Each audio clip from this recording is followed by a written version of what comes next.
Welcome to the Two Togs Talk podcast. Welcome to the Two Togs Talk podcast, where two photographers with hundreds of weddings worth of experience give you meaningful insights into what works and what doesn't, reveal juicy wedding nightmares from actual weddings, and what you can do to make your wedding day more magical.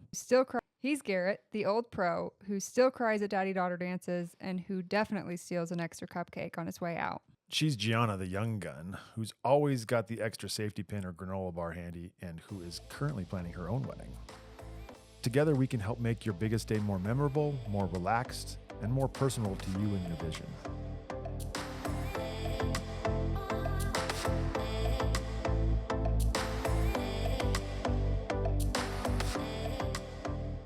Okay, great. Here we are, Two Togs. Okay, great. Here we are, Two Togs Talk Podcast, episode number 2. We are going to talk about the people involved in your wedding today. We're going to talk about the professionals that are involved. We're going to talk about the people that are involved on your side. We're going to talk about some things that we see on a daily or weekly basis and some things that we wish that people in different roles and capacities knew and did. Less of. Yes. Some things that we want them to do, some things we want them to do less. So awesome. So if you missed our first episode, we talked about the wedding day schedule, gave you all kinds of fun tips. So make sure you guys find that one available wherever you found this one. Okay. So the idea with this one is we wanted to talk about the people involved in your wedding day and I guess your wedding planning process, so that you kind of understood what their roles and responsibilities would be, right? So today we're going to talk about vendors. We're going to talk about bridal parties. We're going to talk about parents. We're going to talk about you as a bride and groom. We're going to talk about all the different people that are involved in this process, we're going to give you some stories about people that we've seen and how those have affected the day, depending on whether that was a good or a bad influence. And we're going to give you some ideas on some ways to make sure that these people are helping make your day awesome and make your day as amazing as it can be. So Sweet. I think we should probably start with bride and groom. You guys obviously are the center to this entire day and are part of the process for the longest amount of time. Once he proposes or you propose, however it happens, obviously the first thing you guys start to think about is, when do we want to do this and who do we want to be involved in this? And that's typically starts with picking bridal parties. But yeah, we'll jump through all of the things on that, but there are some pieces we think you guys should do and you guys shouldn't do. yeah, so here, I guess you being the newly engaged one, I guess we hinted at that one last time, and we'll have a whole episode about you here soon. Sounds good. But the idea of, okay, so the first person involved in this process obviously is the couple, right? What's their job? What's their role? How do you expect that to go? One of the things that I would imagine, and it's been a while since I've been engaged, but the process, once you say, yes, I do, I want to marry you, the whole process gets a little more complicated, right? Then you gotta add some decisions to that whole thing.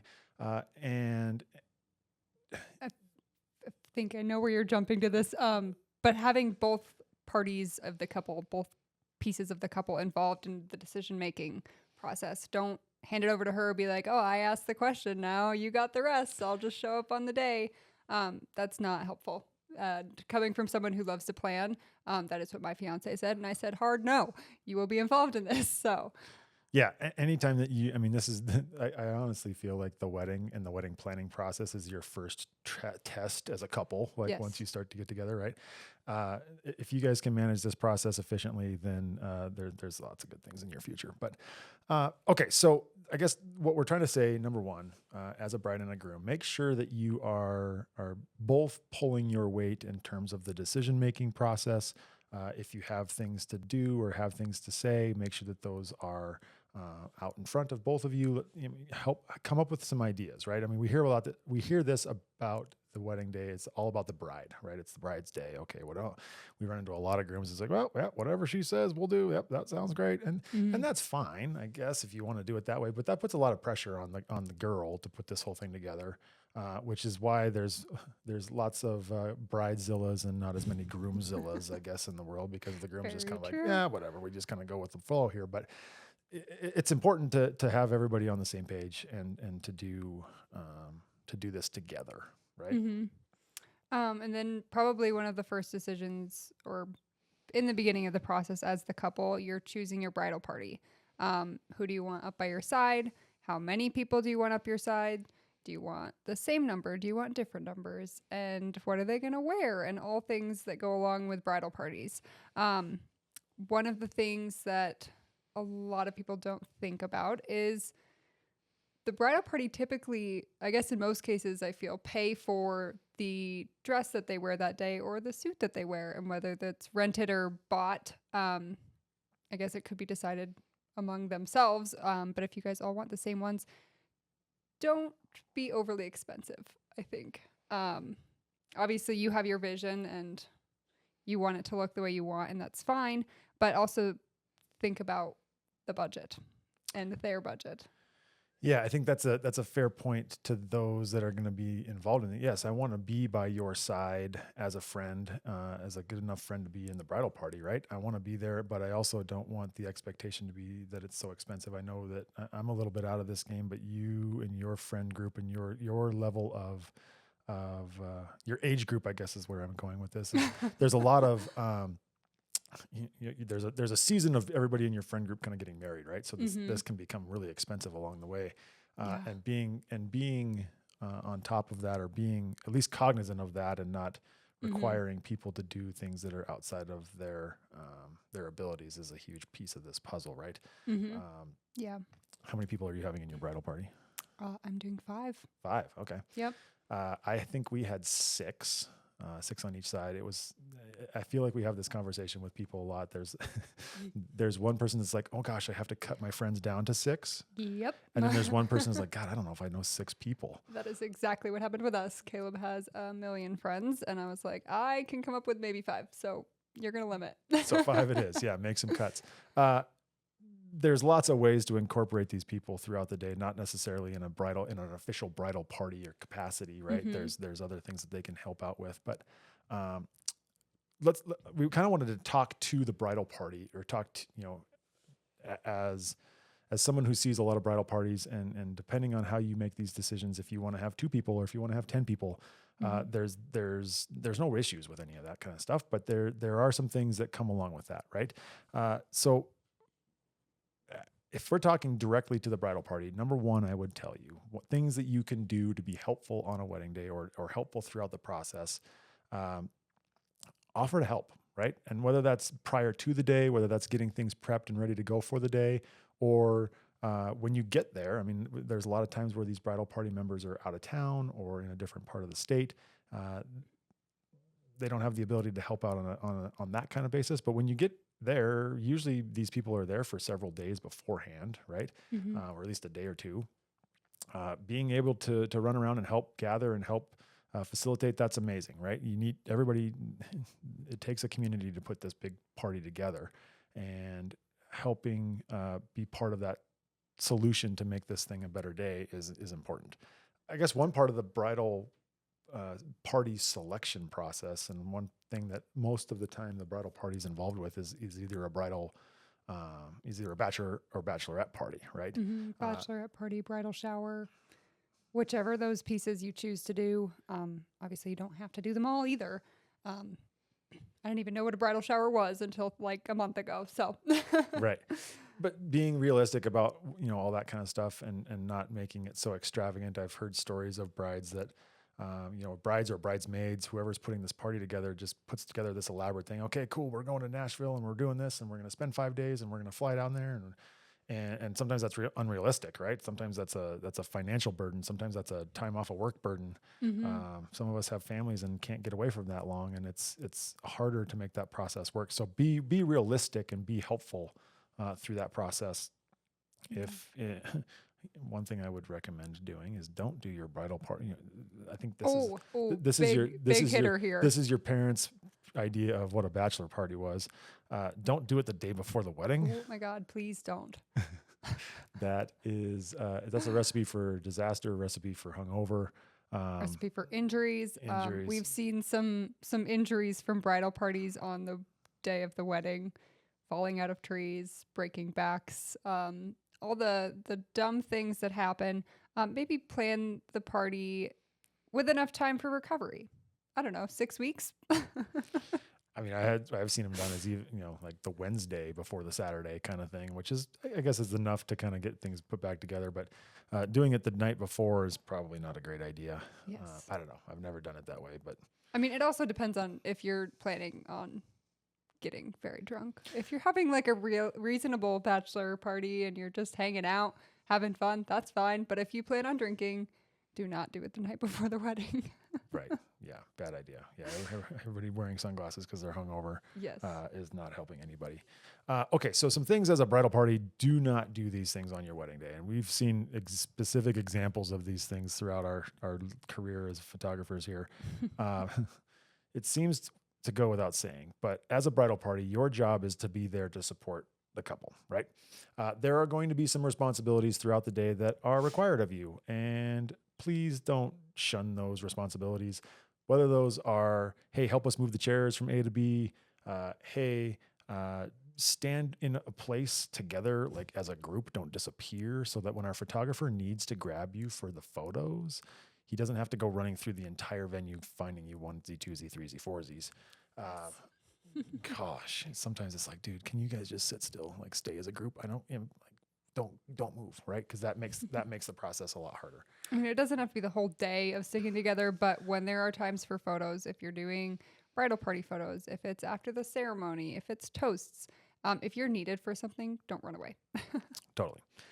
We've had some that have disappeared from the group. We've actually had weddings where like a bridal party member just straight up left. Yeah. Mm-hmm. And that's awkward and weird.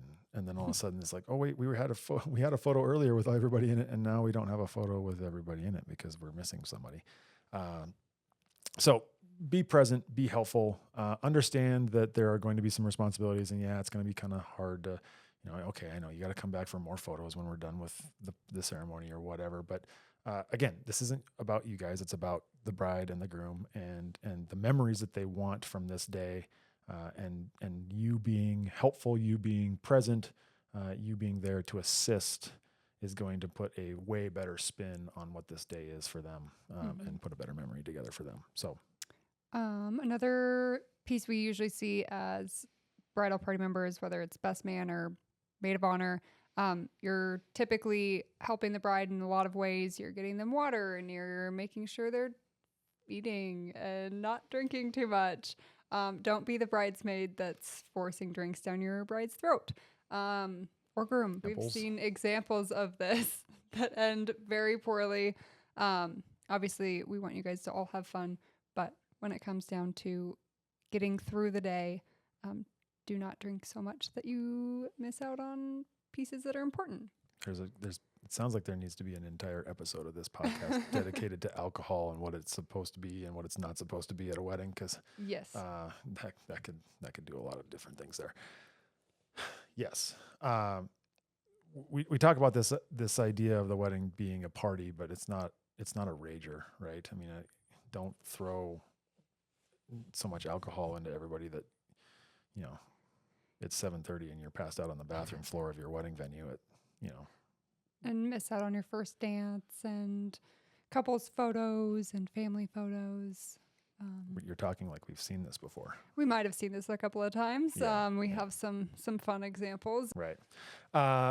Anyway, so as a bridal party, be there to be helpful. Be willing to put in some extra work to help everybody out. Just generally be solid people, and you're good, right? Okay, so once you've decided on your bridal party, typically the next conversation revolves around vendors, right? Mm-hmm. Who am I going to have do this? Where are we going to get married? Who's going to do, like what type of things are we looking for from this thing? So you're going to have a lot of conversations with different vendors, whether that's on a dress side or a cake side or a venue side or a table settings or whatever. There's lots of different pieces of the puzzle that go into this part, right? As a vendor, we have some things that we love that our clients do, and there's some things that we would go, gosh, if we could fix that, we would add some different things to that. So I guess number one, when you're talking about vendors and when you're talking to vendors, whether these are the vendors that you've selected or whether they're not, communication is the key. I say this to my kids all the time. I say that 95% of the world's problems could be solved by better communication. Mhm. And so we need to know, right? Talk to your vendors, talk to your photographer, talk to anybody that needs to know about what's going on. Uh, let them know, right? Hey, Yeah, we're you're doing. not bugging them by sending emails throughout the process. Like, yes, they have other things going on and you're not their only wedding, but they would love to hear from you. And maybe they hadn't reached out yet, but feel free to send them your schedule. Ask questions. They all want to hear from you. They hopefully will be reaching out to you as well. But just one up the communication on that front. Nothing is worse than showing up to a wedding day and expecting one thing to happen and then something totally different happens because we just didn't communicate properly, right? Mm-hmm. Uh, Case in point, as a photographer, one of the things, hey, we're going to walk into our reception, but we're going to dance right as we walk in the door. Oh, well, that would have been great information to have so that we knew that we had to have our lights set up and that we have all those settings and stuff put together instead of us knowing, figuring this out 2 minutes before this thing was supposed to happen. And Mm-hmm. now we're in scramble mode. Number one, it's putting in some extra stress on everybody throughout that process. But number two, it's keeping you from getting the best quality of product, right? I think the more that you communicate, the better that the whole show is going to happen, right? If you need dinner to be served by 5:30, make sure that the caterer or whoever you've got doing food knows that and is in place and set up and ready to go by then, right? Mm-hmm. Um, if you have a specific song that you're trying to play for this song or for this dance or that dance, make sure that that's known. We've been to weddings where whether the communication string just didn't happen or something, like all of a sudden they just don't have the song that you're supposed to dance to, Yeah. and that's like, oh my gosh, that's kind of throws everybody for a loop a little bit. Mm-hmm. So communicate, communicate, communicate.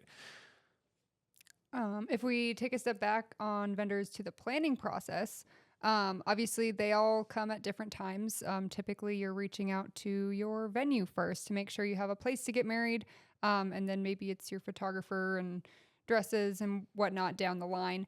Um, One thing when you're picking your vendors is make a list of priorities. What's most important to you on your wedding day? Is that to get the best photos that there is? Is that to have the best catering?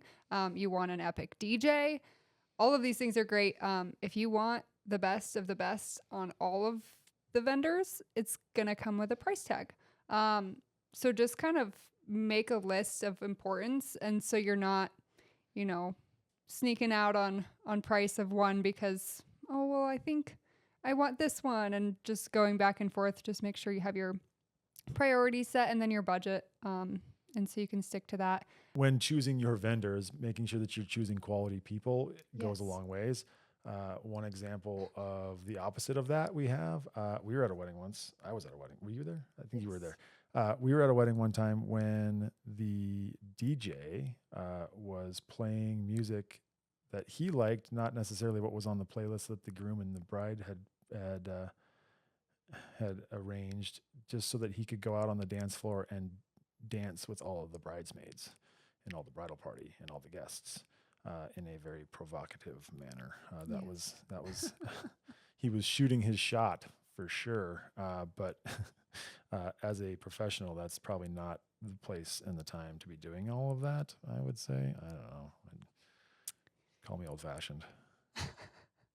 But yes, so choosing the people obviously that brings it back to, personality wise. If you kind of catch an odd vibe from the beginning, follow your heart on that one, because it could turn out to be something like this. Obviously, hopefully not, but Finding your vendors from people that are around you, right? So like people that that have just gotten married or people that you trust their opinion. Like there's no better referral than listening to somebody else's story about a vendor and how good they are, how they wrecked something. yeah. That's a great way to get the real story real quickly, right? I mean, we can all doll up our websites and make our Instagrams look really nice, but ask those around you, like, hey, read the referrals, see what these guys are all about before you pull any triggers on this stuff. Yeah. Speaking of cringy vendors, we were at another wedding just recently where the owner of the venue was at the wedding when we arrived, hanging out kind of in the groom, or not in the groom's cabin, but in the not the bridal suite. What is that thing called? So it was in the reception Yeah, hall okay, so he's hanging out in the reception where the hall. bridal getting ready room was just upstairs. Yes, so picture barn upstairs with bridal party getting ready. They're running in and out in robes, getting extra things. There wasn't a bathroom up there. The only bathroom in this area is downstairs in the reception hall. Bridesmaid comes running out to grab something and runs into no other than the owner, who had just gotten out of the shower and was just hanging out downstairs drinking a beer in his towel.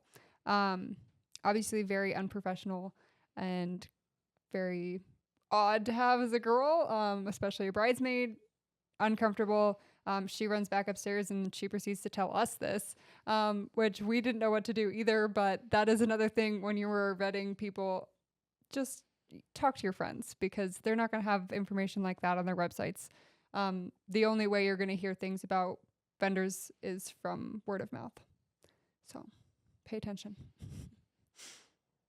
For sure. Okay.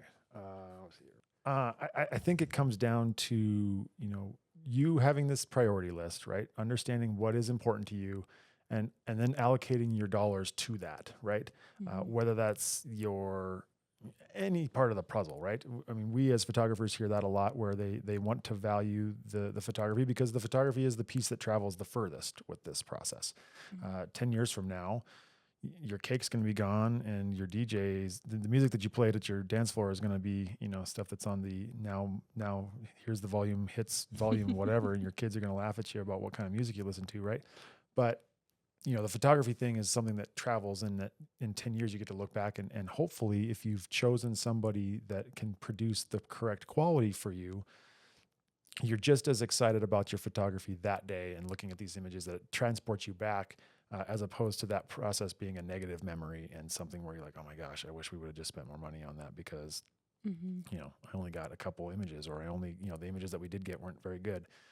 We come at this from a photographer's perspective because that's, obviously our background, but that could be on any of the fronts, right? So make sure that your dollars match your priority list in terms of what kinds of venue or vendors you're picking, and don't be afraid to cut things out. If there's things in there that you're not jazzed about, there's no rules about what your wedding is supposed to be or what it's not supposed to be, right?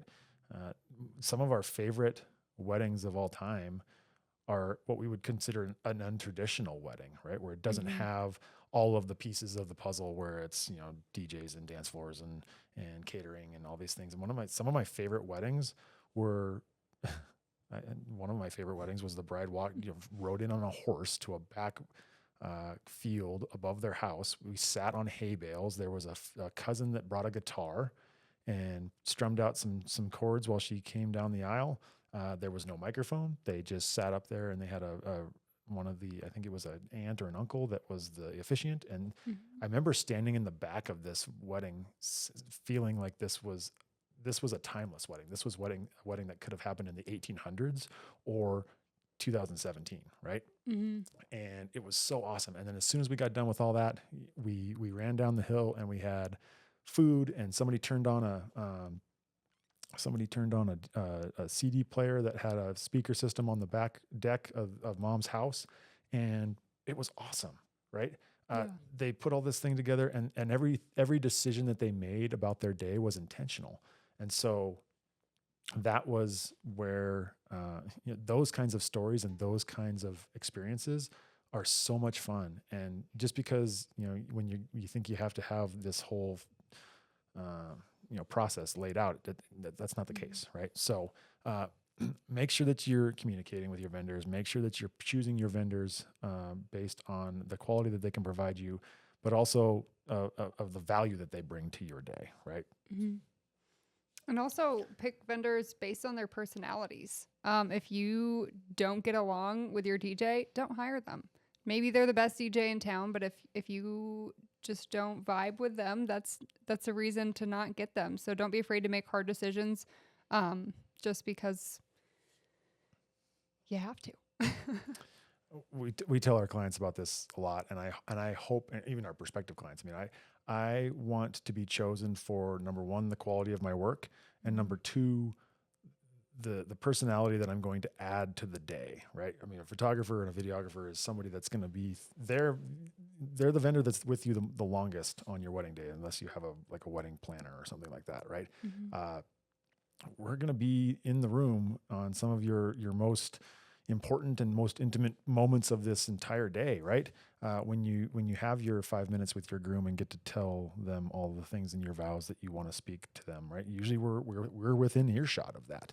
Mhm. Usually, we're there when mom's putting on the last couple buttons of the dress, and then we're out there on the dance floor with you at 9 o'clock that night when the boots come off and it's the DJ music goes up and off we go, right? So being able to jive with that person on a personality basis is a huge part of the puzzle. Mhm. The type of vendor that you hire to bring into this thing can either add or subtract from the energy that's being involved in this whole process, and Mhm. that's important. I hope that people pick number one based on the quality of my product, but number two the value that I bring as a personality, and then my price is going to be is going to reflect that hopefully, but that's up to you, right? If we're a good personality fit and you trust us based on our style, that's a win for Mhm. us, right? So, Exactly. okay, let's talk about your parents for a second, and what they are involved in, right? We've seen this on a couple different fronts, right? Sometimes we have parents that are involved in the planning process Mhm. at different levels of what's the word I'm looking for?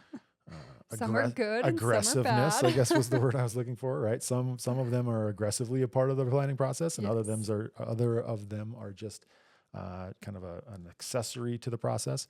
But there is no issue with having your parents be involved in this process, right? I think there's a lot of times, depending on where you're at in your life and what's going on, your parents are going to be, whether that's an emotional support or a financial support.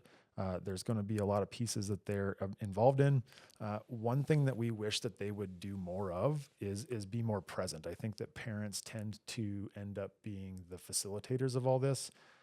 They end up being the people that are kind of either riding herd or making sure that the party goes off well, and they're usually the last people through the food lines because they're making sure that all the friends and everybody's all put together there.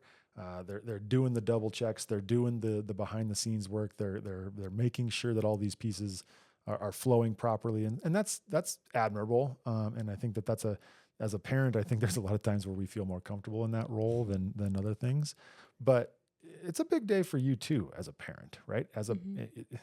This is a big moment watching one of your children, you know, vow to spend the rest of their life with another one, right? So like this is important stuff. So being present, being there to help and with the prep or any of that kind of stuff is great, but also being able to delegate some of those responsibilities, pass those responsibilities on to other people that are helpful and that are just as capable, so that you can be present at the moment and you can understand and you can appreciate where you're at and kind of take 5 minutes to smell the roses, because it's a big day, right? Exactly. Is there anything that you wish that parents would stop doing? Oh, there's so many things I wish parents would stop doing.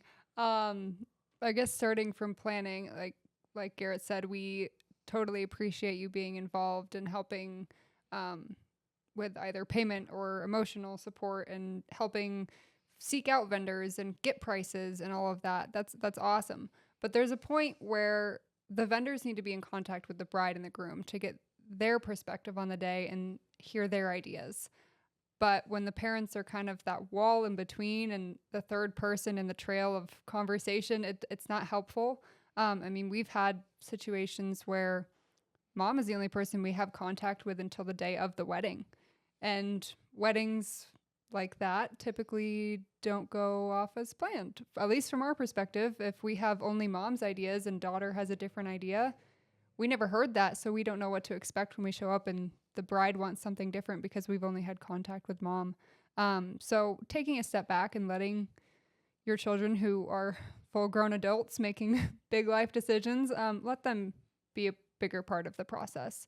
Um, At the end of the day, our client is technically the bride and the groom, right? So we're not going to, uh, we have to have a relationship with them at some point because the quality of product is so important, right? There might be other vendors that's different, right? I mean, okay, Yeah. cool. And we have this many people that are coming, make sure that there's that many pieces of chicken involved, right? Like, Mm-hmm.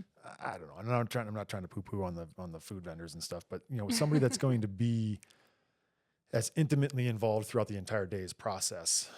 We need to know who these people are. What are the Mm-hmm. bride's wishes? What are the groom's wishes?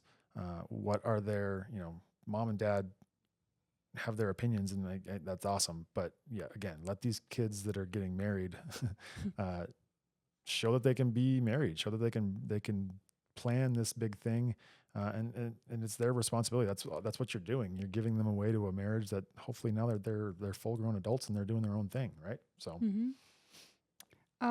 Kind of speaking to the wedding day now. On the wedding day,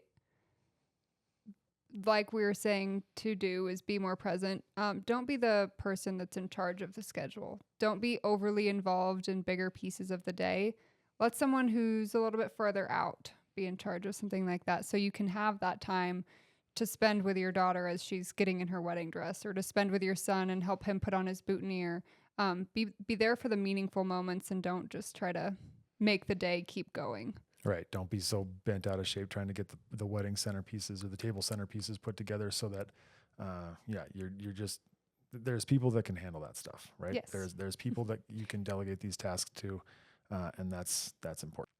The last group that we want to talk about in this series is the guests, right? What is your responsibility as a wedding guest, and what are things that you could be doing to help and not hinder the day? Uh, Mm-hmm. Again, varying degrees on how this all goes, and a lot of times guests are great. Most of the time, guests are great. Uh, There's typically 90% great or 99% great, and there's just a couple that are problems. But right. Your job as a guest, obviously, is to be there to celebrate, is to be there to help them acknowledge the fact that they want to spend the rest of their lives together and move forward down this path.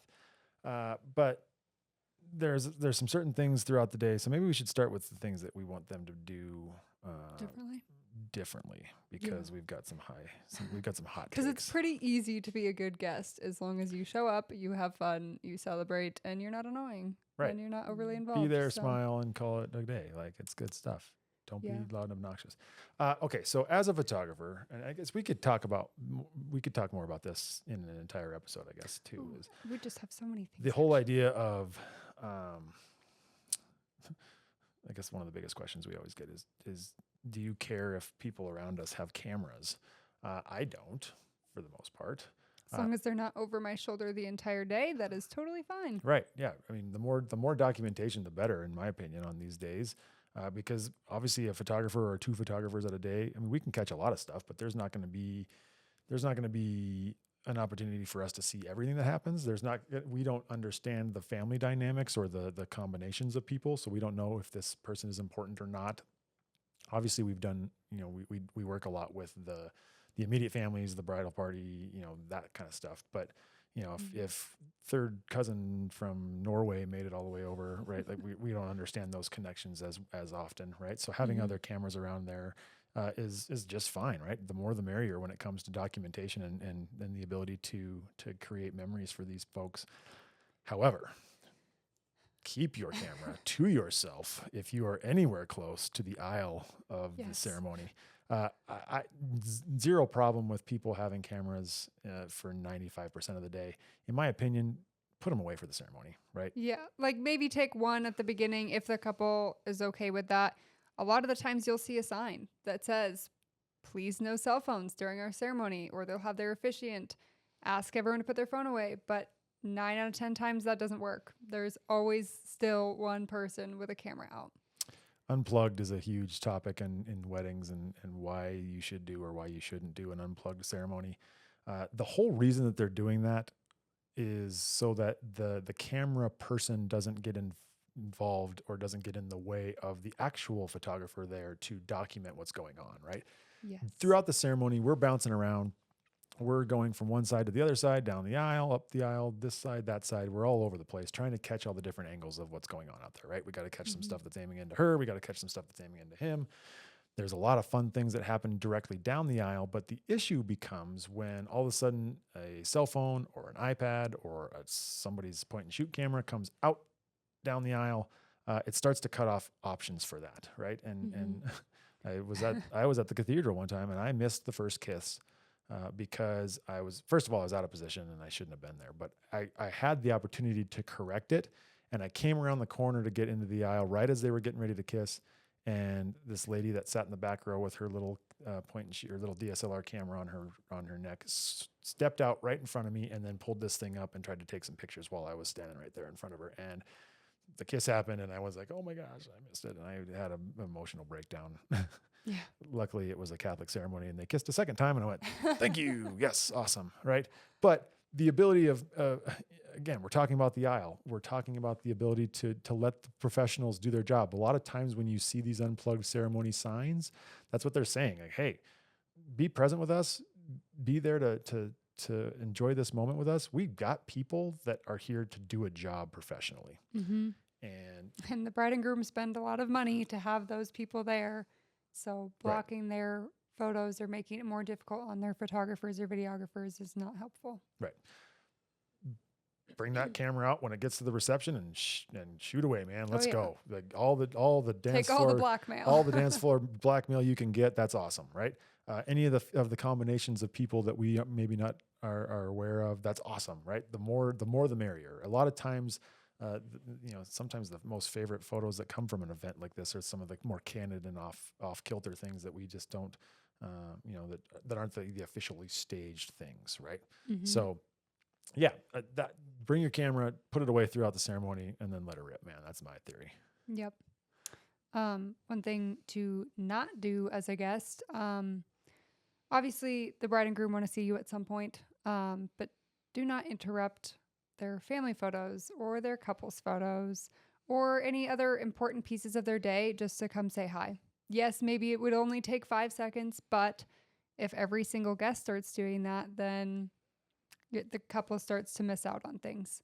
And obviously they're probably happy to say hi, but they have other things to be doing before they can come and hang out with you. So don't be pushy and don't try to step in to get a quick chat with the couple before they are off to do something. Our job as a photographer is to document portions of this day, obviously. And there's some things that we have to stage and some things that we just have to kind of get through, whether that's the ceremony stuff and the family photos. And there's like specific parts of the day where we have to be in charge of kind of defending that and getting all these pieces done.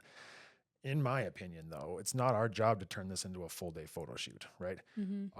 My job is to get and document the certain pieces that we need to be, but then also just letting the party and the thing happen on its own, and then be a fly on the wall and document it from a more documentary style, Mm-hmm. as opposed to influencing that, right? So if we as photographers are doing our job, you're going to have lots of extra time to hang out with these people. Yes.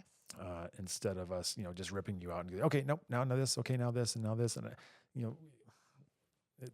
we talk about this in the first episode with about wedding schedules and what they are and what they aren't. Another thing guests like to do a lot of times is buy drinks for the couple, which is awesome. The couple probably wants a drink here or there, but please, please, please do not start bringing them shots after shots after shots, because yet again, back to our alcohol, it turns into a nightmare. You're adding to the issue of overconsumption, and it leads to us missing things. It distracts from the moments. Specifically, I guess this one kind of needs a story. So we were at a wedding and we had the whole bridal party outside ready to take some photos. They had already been drinking. It was kind of that time of night where it's like, these are going to be some of the last photos we're going to get before things get a little haywire. So we were outside really trying to get this group together, and a group of guests walks out, hands full of shots and screaming and butting in front of people, handing out shots. Obviously we're trying to take photos here. They're cutting in between us and the camera and the group, and everything was just not good. So that being said, please do not be the person that runs around handing out shots to the bridal party. So tune into episode 4 or 5 because you're going to hear about all the alcohol opinions that we have about a wedding. That's actually a great idea. We should talk about Just a full alcohol podcast. everything that is that goes into the alcohol and how that is revolving your day.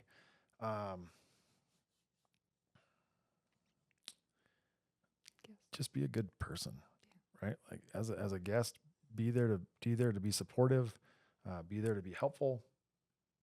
Know when it's your time to be a part of the process, and just be awesome, man. True. Okay. So obviously there's lots of people that go into the process of how your wedding comes together from the very beginning of the process all the way through the end of the day and beyond. Hopefully this gives you some insight as to some of the things that you should expect from the people around you on your wedding day. Again, going back to that whole idea of communicating, talk to the people around you, talk to the vendors that are in charge of this kind of stuff. And if you have specific ideas or requests or concerns, bring those up so that people can help you navigate through all that kind of stuff.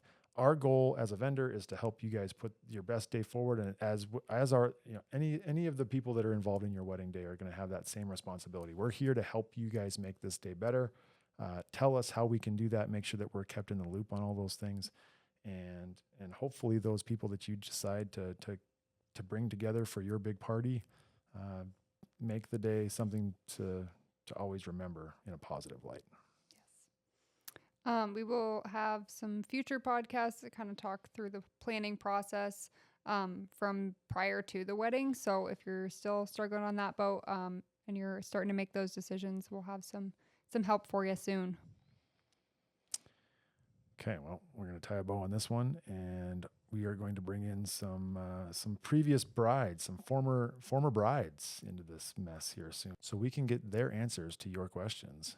Because, like I said, nothing better than to go through the process and ask questions to those that have done it before. Because we'll go They're from going to there. give you the most honest opinions.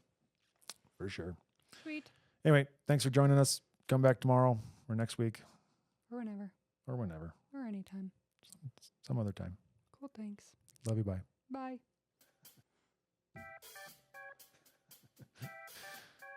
Cue the Gianna dancing. Woot woot.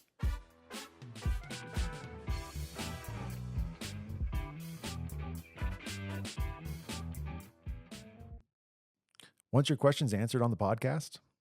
Are you newly married or engaged, or are you a wedding vendor wanting to be a guest on the show? Want weekly tips and insights sent right to your inbox? Send us a message at www.floatingleafstudios.com/2togspodcast. And don't forget to like, share, and subscribe.